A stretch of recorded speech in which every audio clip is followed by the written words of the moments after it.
Hi friends, అందరికీ నమస్కారం అండి. ఇప్పుడే అందిన వార్త రాష్ట్ర ప్రభుత్వ ఉద్యోగులకు సంబంధించి నేడు తాజా సమాచారం. ఈరోజు తేదీ తీసుకున్నట్లయితే ఏప్రిల్ 5వ తారీఖు అండి. వీడియోని చివరి చూడండి, అర్థమవుతుంది. మొదటిసారి ఛానల్ ఇస్తే తప్పకుండా సబ్స్క్రైబ్ చేసుకోండి. చూస్తున్నారు కానీ లైక్ చేయడం మర్చిపోతున్నారు అనమాట. వెంటనే లైక్ చేయండి. వీడియోలోకి అయితే వెళ్ళిపోదాం. వీడియోలో వచ్చేసి 2 నుంచి 3 అప్డేట్స్ అయితే ఉన్నాయన్నమాట. మరణించిన ప్రభుత్వ ఉద్యోగి కుటుంబ ఆర్థిక ఇబ్బందులు లేకుండా దీర్ఘకాలికంగా జీవనం సాగిస్తున్న వారు కారుణ్య ఉద్యోగానికి అనర్హులుగా హైకోర్టు స్పష్టం చేసింది. 25 ఏళ్ల మహిళ దాఖలు చేసినటువంటి అప్పీలును కొట్టివేసింది. ఎంజిఎం ఆసుపత్రిలో మేల్ నర్సుగా పనిచేసినటువంటి మరణించిన తండ్రి ఉద్యోగాన్ని తనకి ఇవ్వాలని వరంగల్కు చెందినటువంటి ఓ యువతి అధికారులను దరఖాస్తు చేసుకున్నారు. అయితే వారు తిరస్కరించడంతో ఆకస్మిక ఆర్థిక సంక్షోభంలో ఉన్న కుటుంబాలకు తక్షణ ఉపశమనం కల్పించడానికి కారుణ్య నియామకం కింద ఉద్యోగం ఇచ్చేలా ఆదేశించాలని కోరుతూ హైకోర్టు పిటిషన్ వేశారు. తండ్రి మరణం తర్వాత ఆ కుటుంబంలో చాలా కాలం జీవనం సాగిందని, తీవ్ర ఆర్థిక ఇబ్బందులు లేవంటూ పిటిషనర్ను సింగిల్ జడ్జి కొట్టివేశారు. పిటిషనర్ తల్లి రెండో వివాహం చేసుకున్న తర్వాత ఆమె తండ్రికి చట్టబద్ధమైన వారసులుగా పొందిన సివిల్ డిగ్రీ కేవలం ఆస్తి విషయాలకు మాత్రమే వర్తిస్తుందని, ఇక ప్రభుత్వ ఉద్యోగాన్ని చట్టపరమైన హక్కు కల్పించదని చెప్పారు. దీన్ని సవాల్ చేసి దాఖలు చేసిన అప్పీళ్లపైన ప్రధాన న్యాయమూర్తి justice Aparesh Kumar Singh, justice G M హయుద్దీన్ కావచ్చు ధర్మాసనం విచారణ చేపట్టింది. సింగిల్ జడ్జి అన్ని అంశాలు పరిశీలించినటువంటి తర్వాత తీర్పునిచ్చారంటూ ఆ ఉత్తర్వులను సమర్థించిందనమాట. సో మొత్తానికైతే ఒక అప్డేట్ అయితే ఇచ్చే ప్రయత్నం అయితే చేయడం జరిగింది.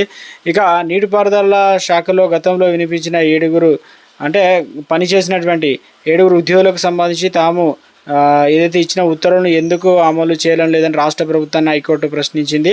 ధిక్కరణ పిటిషన్ ప్రతిపాదనలకు ఆర్థిక నీటిపారుదల శాఖ ప్రధాన కార్యదర్శులతో పాటు నీటిపారుదల శాఖ engineering and chief engineering Warangal SC కావచ్చు, అదేవిధంగా ఎస్సీ కావచ్చు, కొత్తగూడెం డివిజన్ EE కావచ్చు, ఖమ్మం జిల్లా కలెక్టర్ కావచ్చు తమ ముందు హాజరు అయి వివరణ ఇవ్వాలని ఆదేశించారు. వీరిలో 3 IAS అధికారులు అయితే ఉన్నారన్నమాట. సో ఒక అప్డేట్ అయితే ఇచ్చే ప్రయత్నం అయితే చేయడం అయితే జరిగిందనమాట. ఇక మరొక అప్డేట్ అయితే రావడం జరిగిందండి. నగరం నుంచి ఆర్టీసీ సిబ్బంది తరలింపుకు సంబంధించి ప్రక్రియ మొదలైందనమాట. ఎవరు ఏ రీజియన్లో పనిచేయాలనుకుంటున్నారో ఆప్షన్ ద్వారా చెప్పాలని ఆర్టీసీ ఎండీ ఆదేశించారు. ఇవరకు గ్రేటర్ హైదరాబాద్ జోన్కు ఆదేశాలు జారీ చేశారు. ఈ నెల 15లోగా ఆప్షన్ను సేకరించి అందజేయాల్సిందిగా అందులో పేర్కొన్నారనమాట. ఇక దీన్ని అత్యున్నత ప్రక్రియగా భావించాలని చెప్పేసి స్పష్టం చేయడం జరిగిందనమాట. నగరంలో ఆర్టీసీ సిబ్బంది జిల్లాలకు పంపే ప్రక్రియ షురూ అయితే కావడం జరిగింది. ఎందుకంటే త్వరలో ఔటర్ రింగ్ రోడ్ లోపల ఎలక్ట్రిక్ బస్సులు మాత్రమే తిప్పాలని ప్రభుత్వం ఇప్పటికే నిర్ణయించింది కాబట్టి అందుకు తగ్గట్టు ఎలక్ట్రిక్ బస్సులను సమకూర్చుకోవాలని ఆర్టీసీ అయితే ఆదేశాలు అయితే జారీ చేసింది. సో ఇక ఈ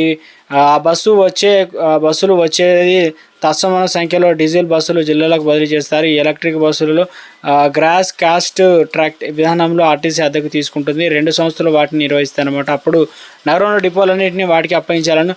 ఇక అద్దె ప్రతిపాదికలు నిర్వహించినందున వాటిలో డ్రైవర్లు, మెకానిక్ సిబ్బంది ఆయా సంస్థలే నియమించుకోవాల్సి అయితే ఉంటుంది కాబట్టి కండక్టర్లు మాత్రమే ఆర్టీసీ సిబ్బంది ఉంటారు. డిపోలో డిఎంలు కావచ్చు, అసిస్టెంట్ డిఎంలు, అకౌంట్ సిబ్బంది కావచ్చు, కండక్టర్ లాంటి వారు మాత్రమే ఆర్టీసీ వైపు నుంచి పనిచేస్తారు. మిగతా ఆర్టీసీ సిబ్బంది వేరే ప్రాంతాల్లో తరలించాల్సిందే. ఈ క్రమంలో సిబ్బంది కోరుకున్న ఆ ప్రాంతానికి వెళ్లేందుకు ఆప్షన్ ఇచ్చుకునే వెసులుబాటు అయితే ఆర్టీసీ కల్పించింది. గ్రేటర్ హైదరాబాద్ జోన్లో వచ్చేసి పరిధిలో వెలుపలి దక్షిణ ప్రాంతంలో కరీంనగర్ కావచ్చు జోనల్ పరిధిలో డిప్యుటేషన్పై పద్ధతి పనిచేయాల్సి అయితే ఉంటుంది. 10వ తరగతి అంతకంటే ఎక్కువ విద్యార్హత ఉన్న డ్రైవర్లు నగరంలో కాంట్రాక్టర్లుగా పనిచేసేందుకు వెసులుబాటు కల్పించారు. దీనికి సంబంధించి దరఖాస్తులు అయితే చేసుకోవాల్సి అయితే ఉంటుంది.